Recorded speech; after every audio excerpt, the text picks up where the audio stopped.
Let's not mince words here, folks. The coof just plain sucks. No matter what you think about the virus and the validity of the narrative surrounding it, it still affects each and every one of us, if not physically, definitely mentally. The authoritarians in office all over the country have abused not only their power during this ordeal, but have flexed their draconian might to abuse the rights afforded to the people by God and the U.S. Constitution.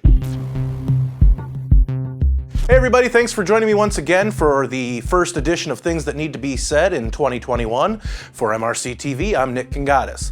Small businesses have been affected to no end, with the politicians bending the knee to global corporate entities like Amazon, Wal-Mart, and others to essentially subsidize the largest transfer of wealth in the history of mankind.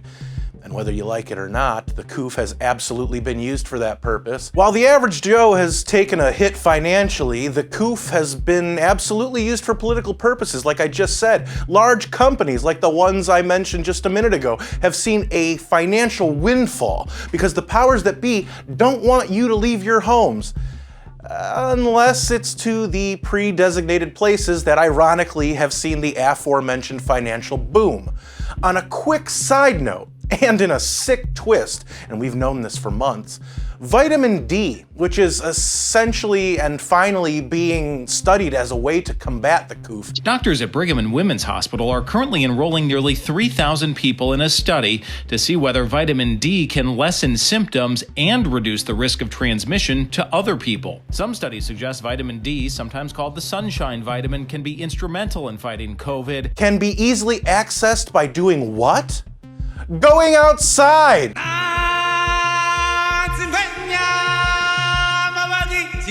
Now before I get back to small businesses, I just want to thank those who share these videos and those that will share this and future videos, because with all the censorship being doled out by the nerds in Silicon Valley, my videos about Joe Biden's other favorite country didn't reach very many of you unless you saw it shared by others or somehow got notifications that a new video had been released.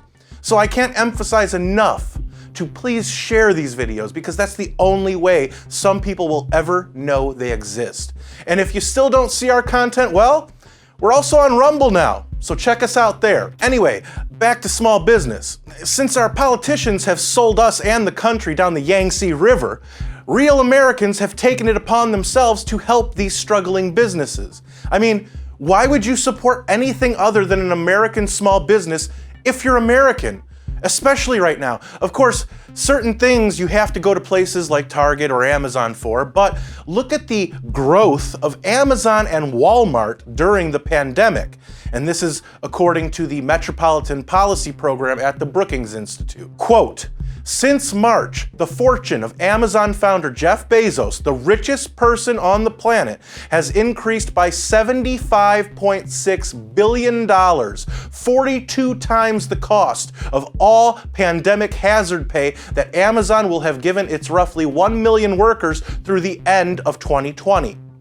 The wealth of Alice, Jim, and Rob Walton, billionaire heirs to the Wal-Mart fortune and the country's richest family, has grown by $40.7 billion since the start of the pandemic, 26 times the total amount of pandemic hazard pay Wal-Mart will have provided its more than 1.5 million associates by the end of 2020, unquote. So as socialist Bernie Sanders might say, the billionaires are doing just fine. The difference between Bernie and the people who are helping small businesses is that the people are the only ones actually helping other Americans. People like celebrity chef Guy Fieri and Barstool Sports founder El Presidente Dave Portnoy haven't become too famous to forget about the hustle of trying to make it in this life, let alone during a business-debilitating pandemic. Back in December, Newsweek wrote about the work of Fieri, who reportedly raised, quote, more than $21.5 million in 7 weeks to help unemployed restaurant workers, prompting many to praise him for doing more than Congress to assist struggling hospitality employees during the pandemic, unquote. As for Portnoy, a man known for his pizza reviews. One bite, everyone knows the rules. One bite, here we go. One bite, everyone knows the rules. Now that is a sharp-looking pizza. Interviews with Tucker Carlson and just being a general man of the people. Hey, can I hug you? Yeah, hug it out. Congrats, that's good to know. They thought we had that all planned out. All right, Frankie. Hold on.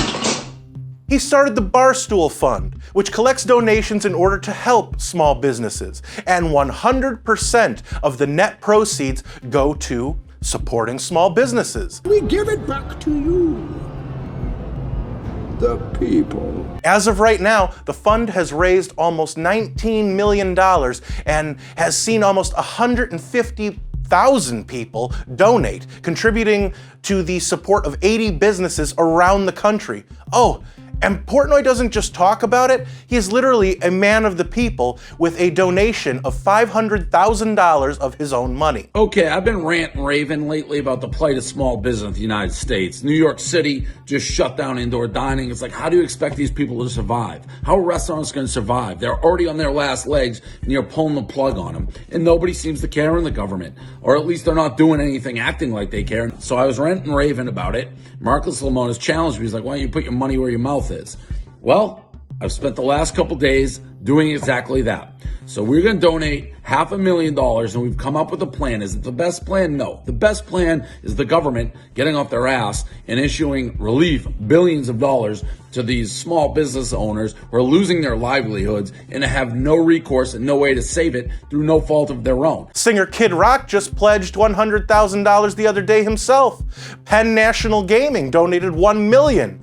And now Fieri is joining what he called Barstool's genius idea to help small businesses. Dave he's got it. He's got a great system. And Dave's seeing the next level of this, and that is, these small businesses that were successful in doing good and operating and, taking care of their community.